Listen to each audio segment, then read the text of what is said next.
Hey guys, you got Crave here with a preview of Mass Effect Andromeda. Now, this is based on the early access of the game with the cutoff point. So I did my best to check out the game as much as I could, or with the free time that I had. I mean, I will buy the game when it comes out, so I thought that the early access would help with the excitement I was feeling. Still, you can expect honesty from this impressions video. So I'll give you a short background on the game and go through the pros and cons list, and then basically sum up my experience. And with that, let's get started. I did a video some weeks back to recap the Mass Effect trilogy and went into this early access coming off the feel of that series. The opening sequence of Andromeda gives a different vibe. If you like the Star Trek feel of going into unknown areas and exploring, then this game opens in the same way. It has an evident feel, or an evident open world feel, which I guess I'd like to be cautious about, as the developer did create Dragon Age Inquisitions, which had side quests that felt a bit out of place. The open world aspect also has a Witcher 3 feel when Ryder uses his scanner to trace evidence and pieces of information, and that's not surprising since Bioware quote-unquote was inspired by CD Projekt Red's efforts. In terms of the other people you meet, even they have personalities that match the exploration aspect of the game. Ryder, the main character, and the people he encounters have what I would say quirky streaks. Of course, there are some serious personalities, but overall it has a less serious characters or less serious characters compared to Commander Shepard's time. In spite of the change in inspiration taken from other games, there are still many things that make Andromeda feel very much like a Mass Effect game. At the start, you have the very obvious third-person feel that moves a little bit to the side, left or right side, depending on how you want it oriented whenever you are in combat.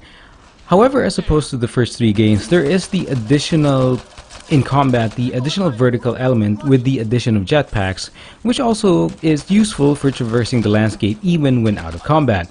The combat experience in Andromeda it feels very good, and it feels very involved. Now, from what I've seen in the early access, some of the forces you have to face off against are the Ket and the Remnant. And the Ket are an unknown organic life form, while the Remnant are synthetic life forms that appear to have, well, at least the way I saw it, they appear to have another species controlling them. And I guess they could be like the Geth in the original trilogy, but I'm still unclear at this point. Now, going on multiplayer also shows the other unit types that you can face off in the world of Andromeda, and whether they are allied with either the Remnant or the Ket are still unknown at this point. I just don't see. Well, there's a lot to explore in Andromeda. Now, while on the topic of multiplayer, it is an optional aspect of the game. In place of active participation in online battles, you can send in strike teams in place to sort of complete those missions that you find in your ship. There are, of course, when you send in strike teams instead of being there online, there are varying chances of success. Now, if you played games like World of Warcraft, then they sort of function like the missions for your followers. Just like Mass Effect 1, it has the explore and understand feel in the opening scenes, which is something I appreciate. Conversations with different NPCs still feel like the old trilogy, but where you have the dialogue wheel, it's just that you no longer have the Paragon and Renegade options, and that isn't such a bad thing. It's just that I felt a bit uneasy making some of those dialogue choices. I guess I just got used to the Paragon and Renegade morality in the original series, but yeah, you no longer have those. So in place of those, you now basically have options for making a casual conversation choice, a logical conversation choice, an emotional conversation choice, and so on. So you still have those QTE moments that used to be in the blue and red markers you would see in the lower or left or right side of your screen in case you wanted to interrupt certain scenarios. I mean, not all conversations will have that. It's just specific moments, so it still means you have to pay attention. Now, there are also other things in Andromeda that allude to the original trilogy. In terms of character progression, you now have you basically can level your character in any way you want. You still have some of those choices like biotic, you're themed around being a biotic, being an infiltrator, but the way Andromeda is set up, I think in the long run you can basically get all the talents or the abilities that you want. Yeah, although you do make choices at the start of the game, when the game opens, again, it seems like you can go in any direction and get all the abilities you need. Now, you also see the return of Mako, or what is now known as Nomad. It's basically your on-ground ride, and it feels like Batman's Batmobile, which is quite awesome. It feels, I guess, less clumsy, I would use those words, less clumsy compared to Mass Effect 1's off-roader.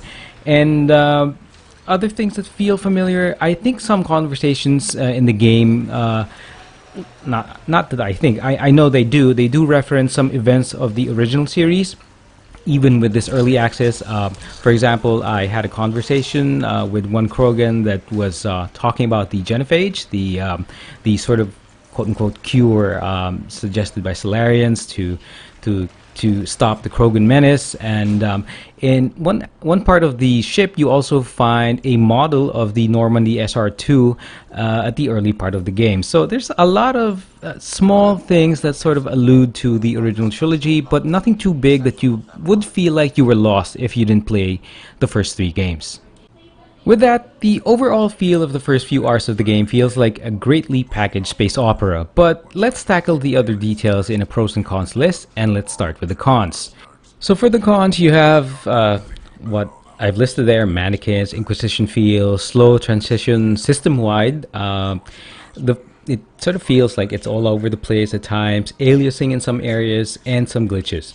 Now, I think the top thing here is that, mainly because it's a very visual game, some of the NPCs or the character models have a very mannequin-like feel.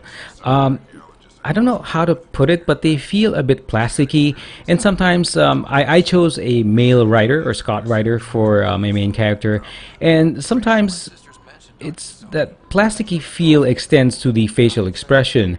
I feel like sometimes that Scott Ryder has this very tired look most of the time when he's supposed to be excited. So I think some work needs to be done, although I'm not sure they'll have enough time. Some work needs to be done around his eyes to make him look tired, to make him look excited, to make him look angry when he should be.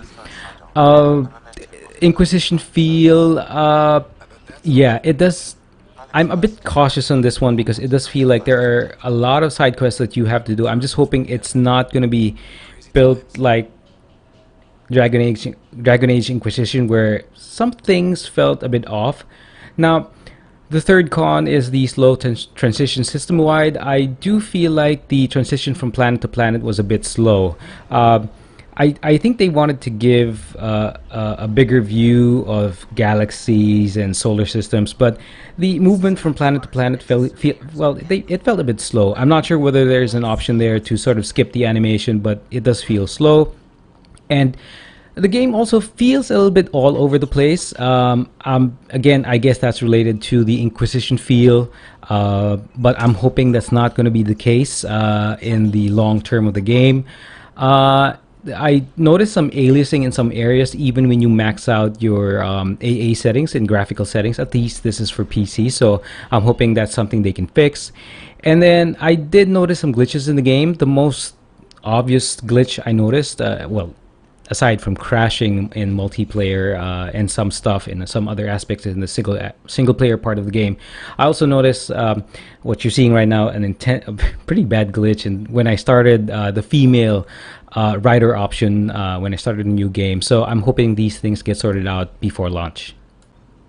And for the positives, you have slick combat, slick graphics overall, mysterious feel, Star Trek feel, old Milky Way species, the fast load screens, enemy tech not being too far advanced, and Mako being fun. Now, in terms of the slick combat, it's really just a great improvement on what was already good in Mass Effect 2 and Mass Effect 3. It feels very smooth, you feel very involved, the connection of the shots is there, and the usefulness of the jetpacks, it's just really a great addition to the game. You can now move around as opposed to the first 3 games. Now, in terms of the slick graphics, I know I mentioned something about aliasing earlier, but overall, Mass Effect Andromeda looks like it's a really nice looking game.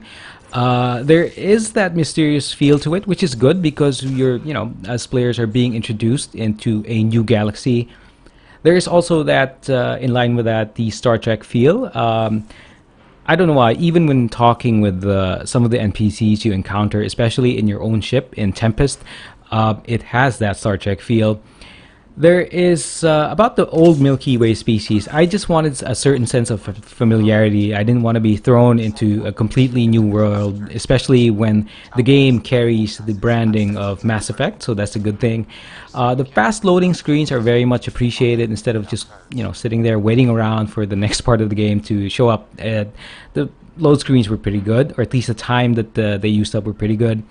And then I like it that the technology of the enemy, the Ket, and the Remnant isn't too far advanced compared to what you had. I mean, the crew of the Andromeda Initiative did use Prothean technology to basically get to Andromeda, so that's a good thing.